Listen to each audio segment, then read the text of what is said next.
Hi, welcome to HardReset.Info channel, dear viewers. In front of me Motorola Thinkphone device, and now I'm gonna show you how to clean your USB charging port using household items.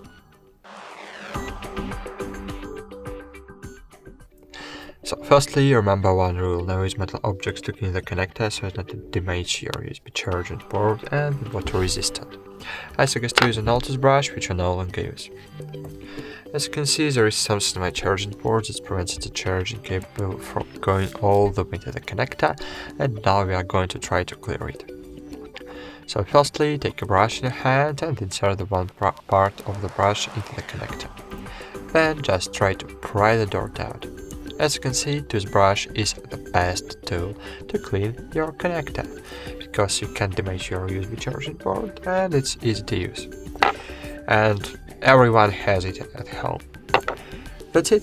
Thanks for watching. Like this video, subscribe to our channel, and bye. See you.